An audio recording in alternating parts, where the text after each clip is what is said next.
मीरपुर नाम के शहर में तेजस अपनी पत्नी नीरू के साथ रहता था।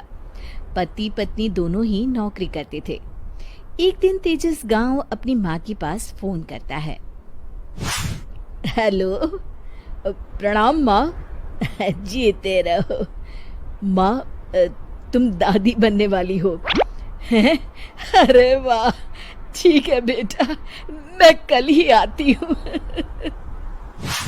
जब माँ जी शहर पहुंची तो बेटे बहू ने बहुत अच्छे से स्वागत किया। लीजिए माँ जी, चाय। अरे गर्मा गर्म पकोड़े ले आओ माँ के लिए। नीरू रसोई में गई और 2 मिनट में ही पकोड़े ले आई। जी ये लीजिए। बहू, जादू से बनाए हैं क्या? अभी तो रसोई में गई थी। यम्मी। माँ जी, शीला रसोई में पकोड़े तल रही है, मैं बस लेकर आई। हे भगवान, मेरा धर्म भ्रष्ट कर दिया तूने। अब तो गंगा जल से शुद्धिकरण करना होगा।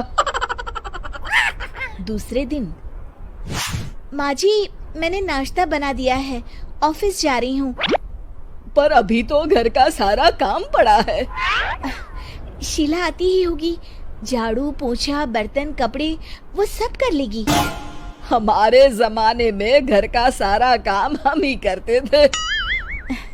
जी माँ जी, आप बहुत होशियार हैं, मैं घर ऑफिस दोनों नहीं संभाल पाती।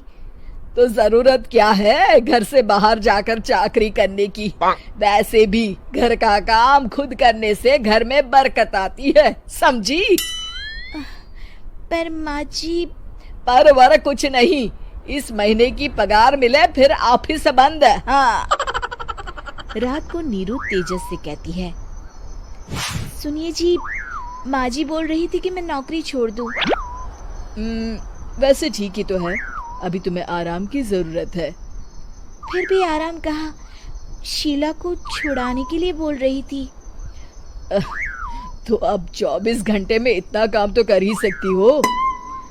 पर जॉब पसंद है मुझे, घर पर मन नहीं लगेगा। अगले दिन जब दोनों ऑफिस के लिए निकल रहे थे, मेरी तो कोई कीमत ही नहीं है इस घर में। माँ जी, आजकल महंगाई बहुत है, रहन सहन भी बदल गया है, दोनों नौकरी करते हैं तभी ठीक रहता है। अच्छा, तू कहना क्या चाहती है? मेरा बेटा तुझे बिठा के खिला नहीं सकता? तू ही इस घर का खर्च चला रही है, हैं? नहीं माँ जी, मेरा वो मतलब नहीं था। मतलब खूब समझती हूँ, ये बाल धूप में सफेद नहीं किए मैंने। हाँ। अब तो ये रोज का काम हो गया था। तेजस भी रोज की झिकझिक से परेशान हो गया था। एक दिन उसने कहा, नीरू, वैसे भी तुम्हें मैटरनिटी लीव मिलने वाली है, तो अभी से ही छुट्टी ले लो। पर क्या, मेरी सैलरी अच्छी खासी है। आखिर नीरू ने रिजाइन कर दिया। जब बच्चा हुआ तो घर में सब बहुत खुश हुए। कुछ दिनों बाद तेजस फाइल देख रहा था। क्या हुआ तेजस, कुछ परेशान लग रहे हो? अब हाँ, वो हमारी जितनी सेविंग्स थी वो तो हॉस्पिटल में और छठी के फंक्शन में खत्म हो गई है नीरू। और अभी वैसे मंदी चल रही है तो मैं बोल रही थी कल मुन्ना को हेपेटाइटिस का टीका लगवाना है। नीरू, क्या पोस्टपोन नहीं कर सकते? नहीं जी, बिल्कुल नहीं। अब तेजस को समझ में आ रहा था कि उससे गलती हुई है।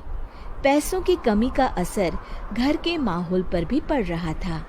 अगले दिन, बेटा मेरा चश्मा और ये दवाइयाँ ले आना, पर्चा देते हुए माँ जी ने कहा। जी। तेजस, मुन्ना के लिए दूध का डिब्बा और डायपर भी ले आना, और ये किराने के सामान की लिस्ट है, इसे भी लाना है। तेजस गुस्से में लिस्ट मरोड़कर फेंकता है और चिल्लाता है, पैसे क्या पेड़ पर उगते हैं? ये ले आना, वो ले आना। अरे पर ये जरूरत का सामान ही है। वो गुस्से में बिना कुछ कहे ऑफिस चला गया। अरे अरे लंच तो ले जाइए।